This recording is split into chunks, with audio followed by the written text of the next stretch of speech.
Gather around, my children. Curtis here to give you the first ever Magic the Gathering commentary produced by Green Carpet Media.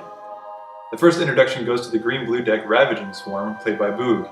Now this deck highlights a special ability called Infect, which deals combat damage in the form of -1/-1 counters, and to players in the form of poison counters. And remember, you only need 10 poison counters to lose a game. That's not the only ability that makes this deck deadly, but we'll cross that bridge when we get there. And the second round of introductions goes to the red-black deck Feast of Flesh, which would sound simply delicious if you are a brain-crazed zombie, which, oddly enough, this deck has none of. This deck houses some of the most twisted kamikaze creatures you'll ever see in Magic, and with resurrection spells such as Disentomb, this could get crazy really fast. And before I forget, Feast of Flesh will be played by none other than the self-titled player, the Champ. Now keep in mind, these players aren't necessarily following any strict MtG tournament rules. If any mistakes or illegal actions are made during this game, I'll do my best to catch it. And feel free to leave a comment down below if you see anything I might have missed. Alright, enough of the introductions, let's get on with the game. Now it appears as if the Champ isn't comfortable with her selection, so she is opting to mulligan, which means that she's going to reshuffle her current hand back into her deck and redraw 7 cards. Now keep in mind, if she chooses to mulligan a second time, she will only be able to draw 6 cards.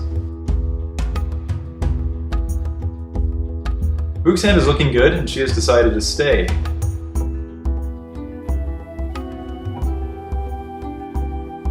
The Champ's hand is looking more promising, and I believe she'll stay with this hand as well.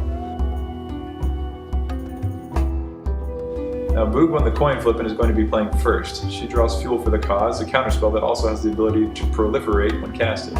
She's going to play a forest and pass her turn. The Champ is going to draw a Flameborn Viren, a 6/4 insect creature with no special abilities. He's going to play a mountain, tap her for 1 red mana, and play Furnace Scamp and pass her turn. Furnace Scamp is a 1/1 beast creature and only costs 1 red mana to play. This creature comes with a twist. If it deals combat damage to a player, you have the option to sacrifice it. If you do, it deals 3 additional damage to that player. Looks like Boog will have no trouble defending against this Furnace Scamp. All she'll have to do is play her Blight Mamba, a 1/1 snake creature with 2 abilities, Infect and Regenerate. Regenerate is an activated ability that will cost her 1 green mana and 1 mana of any color. Boog snags a Viral Drake out of her deck, a 1/4 Drake creature with flying and the activated ability Proliferate. She is tapping a forest and an island for 2 mana, and is going to play the instant Leeching Bite, which is actually an illegal move. Leeching Bite requires 2 legal creatures to target on the playing field. The player must choose a target creature to gain +1/+1, and a totally different creature to gain -1/-1 until the end of the turn. Looks like the Champ will actually allow this to happen as she puts Furnace Scamp into her graveyard. Boog will then pass the turn over to the Champ.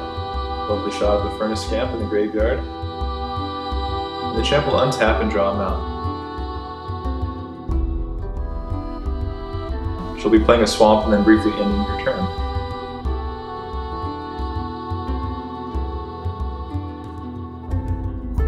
Now Boog will untap and draw and play a forest. My bet is she'll be playing her Blight Mamba this turn. That's really the only move she can make with her current hand and mana pool. She's tapping a forest and an island and pulling out her Blight Mamba, and will be passing her turn. Now if we look at the Champ's hand, she doesn't have the burn or destruction cards that she really needs for this deck to be effective. She does however draw Tormentor Exarch, which is a step in the right direction. Tormentor Exarch is a 2/2 cleric creature that costs 1 red mana and 3 mana of any color, and once you place this creature on the battlefield, you may choose one of his 2 special abilities to use until the end of the turn. Either target creature gains +2/+0 or -0/-2, which means the Champ can take care of those pesky Infect creatures without touching them and contracting any poison counters. She's going to play a swamp and end her turn.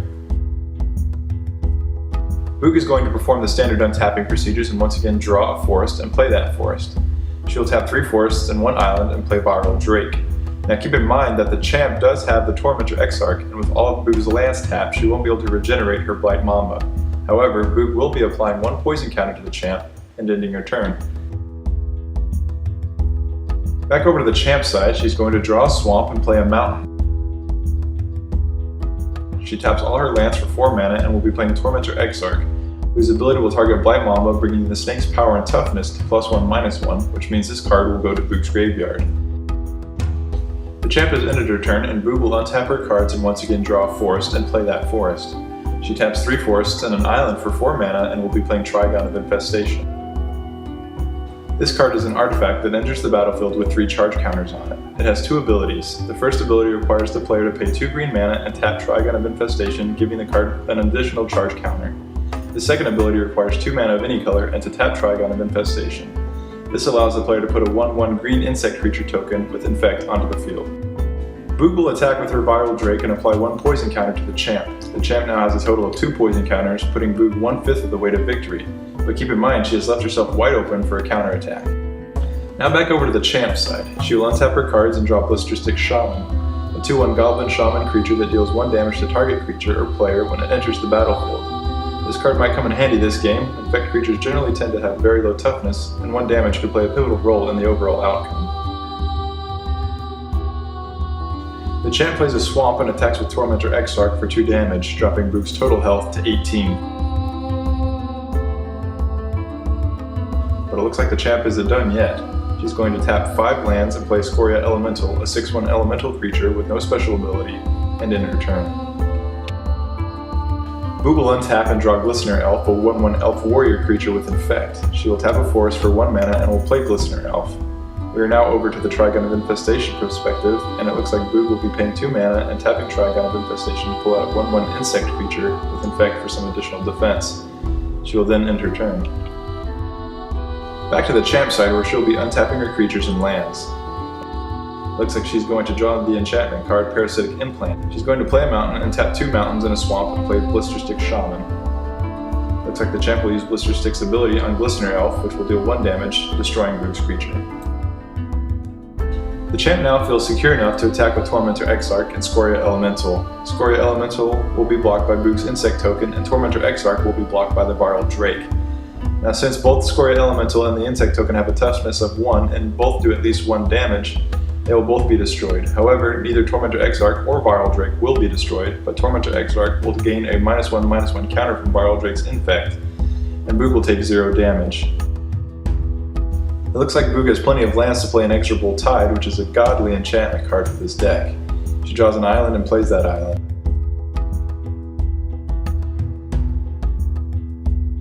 She's going to be tapping 5 lands and be playing Inexorable Tide as predicted. Now let's take a closer look at this card. Whenever you cast a spell, proliferate. Now you might be asking me, Curtis, what is proliferate? Well, simple. When a player card proliferates, he may choose any number of permanents and or players with counters on them.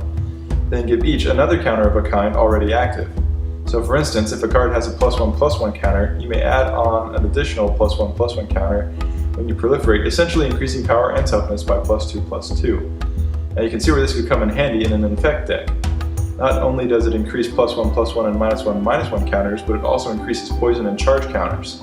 So the more spells Boog plays, the more counters the champ receives. Okay, enough explanation. Boog has passed her turn and the champ will be looking to recover from her last turn. Now she's going to draw the artifact Shrine of Burning Rage and then tap 2 swamps and 1 mountain and play Morbid Plunder. This is a sorcery card that allows the player to return 2 cards from their graveyard back to their hand, and since the champ only has 2 creatures in the graveyard, she'll be grabbing both Scoria Elemental and Furnace Scamp. She now taps 1 swamp and 1 mountain and plays Shrine of Burning Rage. This card gains charge counters every time you play a red spell or becomes your upkeep. A player's upkeep is the time between when a player untaps their cards and draws a card from their library. Now you can tap this card for 3 mana of any color to deal damage equal to the amount of charge counters on Shrine of Burning Rage to any creature or player. The champ now taps a mountain for an additional 1 mana and returns Furnace Scamp from her hand back onto the battlefield. And since she played a red spell, she'll be adding 1 charge counter to Shrine of Burning Rage. Looks like she'll be attacking with Tormentor Exarch and Blister Stick Shaman. Boog will block Tormentor Exarch with Viral Drake, and since Tormentor Exarch already had a -1/-1 counter active, he will gain an additional -1/-1 counter from Viral Drake's Infect that will drop his power and toughness to 0/0, numbering his days. While on the other hand, Blister Stick Shaman will make it through dealing 2 damage to Boog, lowering her health to 16. Now the champ will end her turn. As of right now, Boog is looking a little thin on creatures, but she does have a few defensive spells in her hand that will buy her some time to get some additional Infect creatures out onto the field. She will draw an island, cultivate her lands a little bit, and play the island she drew. Looks like she is tapping 4 lands and will be playing Viral Drake's activated ability, Proliferate. She prompts the champ to add an additional poison counter, and she herself will be adding 1 charge counter to Trigon of Infestation. Boog will then pass her turn over to the champ, who already has 3 poison counters. This may not seem like a lot, but remember, she only needs 10 poison counters to lose the game. She will draw another Parasitic Implant, but I must note that it looks like the champ has forgotten to add a charge counter to Shrine of Burning Rage. It's a little disappointing because enough charge counters on that artifact can easily take out pesky creatures like that Viral Drake. but it looks like she will be opting to place Parasitic Implant on the Viral Drake. Parasitic Implant is a creature enchant card that will force the creature's controller to sacrifice it on the caster's upkeep, which means that usually you will have a little bit of time to use the enchanted creature before you will be forced to sacrifice it. When the card is eventually sacrificed, the caster of Parasitic Implant will gain a 1/1 colorless mirror artifact creature token. It looks like the champ will be bringing the heat and attacking with Furnace Scamp and Blister Stick Shaman. Viral Drake will block Furnace Scamp, sending him back into the champ's graveyard, while once again Blister Stick Shaman makes his way through and deals an additional 2 damage to Blue, lowering her health to 14. The champ will now pass her turn. Keep in mind that the champ has left herself wide open for a counterattack, and Boog should be looking to capitalize on this opportunity. She draws an island, plays that island, and attacks with her Viral Drake one last time before it will be sacrificed and changed into that 1/1 token. The champ will take an additional poison counter, which brings the count up to 4. Now Boog has plenty of mana to use her 2 instant spells, Fuel for the Cause and Leeching Bite, and she'll be ending her turn.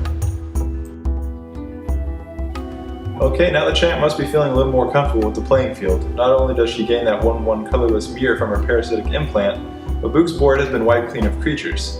Looks like she'll once again forgot to place an additional charge on Shrine of Burning Rage on her upkeep, but she did draw Caustic Hound, and upon closer inspection is a 4/4 Hound creature, and if it's put into the graveyard from the battlefield, each player loses 4 life. Now keep in mind, I said players. That means even the owner takes damage, but remember the champ isn't taking damage, but poison counters from Boog's creatures, so she has plenty of life to spare. Looks like the champ will tap 3 mountains, 3 swamps, and play Caustic Hound. Uh-oh, looks like Boog has decided to play one of her instant spells. She'll be tapping 2 forests and 2 islands and play Fuel for the Cause. Fuel for the Cause is a counter spell with a little extra sugar, and by sugar I mean proliferate. After you counter target spell, you then proliferate, which means that the champ will be adding 2 additional poison counters because of Fuel for the Cause's proliferate, because of Inexorable Tide's proliferate, which Boog points out, bringing the champ's total poison count to 6.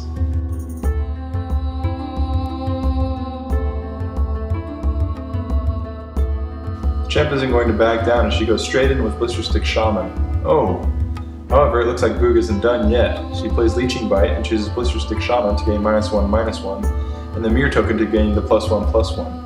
Since Blister Stick only has 1 toughness, he'll be going into the graveyard, and the champ gains an additional poison counter, bringing her total up to 7. And Boog will also be pulling out a 1/1 insect creature token with Infect. The champ has to be feeling a little bit of frustration as she ends her turn. Boog is so close to victory, and it'll only take 3 more spells to take on the champ. The next card has to be a creature because it feels like she's been drawing lands all game.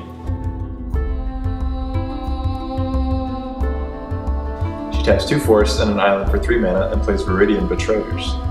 This card is a 3/1 Elf Warrior creature that has Infect as long as your opponent is poisoned, and trust me, the champ is most certainly that. The champ is forced to add an 8th poison counter due to Boog's Inexorable Tide's Proliferate. Boog will also be adding a 6th charge counter to Trigon of Infestation. And it looks like Boog isn't done yet. She'll be tapping a forest and an island for 2 mana to tap Trigon of Infestation and pull out a 1/1 insect token with Infect. She's going to attack with the insect token that doesn't have Summoning Sickness and will be looking to add an additional poison counter to the champ's total. The champ will block with her 1/1 token, and since both of these creatures only have 1 toughness, they will both be destroyed. Boog has to be feeling confident as she ends her turn. Champ is so close to defeat, and Boog has 14 lives still remaining. What a great position to be in. It looks like the champ has yet again forgotten to add a charge counter to Shrine of Burning Rage on her upkeep. Nevertheless, she draws a swamp and will tap her lands for 3 mana, and use the 1 charge counter on Shrine of Burning Rage to deal 1 damage to Viridian Betrayers. Since Viridian Betrayers only has 1 toughness, they are sent to Boog's graveyard. The champ will also be playing 3 swamps and a mountain for 4 mana and be playing Parasitic Implant on Boog's 1/1 insect token. Now the champ has left herself wide open to an attack. She's guaranteed to take at least 1 damage from Boog's insect token next turn. She must be hoping that Boog is going to draw a land. Truly, she must believe in the heart of the cards. She draws Sisbearer, a 2/3 beast with Infect. That looks like it's going to be GG, as the champ will be forced to add a 9th charge counter when Sisbearer is summoned, and the 1/1 insect creature will be unchallenged for that 10th poison counter. I want to thank everyone for tuning in today and watching Green Carpet Media's first casting of a Magic the Gathering duel. If you enjoyed it, please feel free to visit our website at greencarpetmedia.com.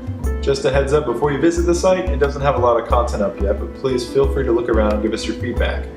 Also, if you enjoy Magic, visit your local comic book store Fridays for Friday Night Magic. This is Curtis, signing out until next time.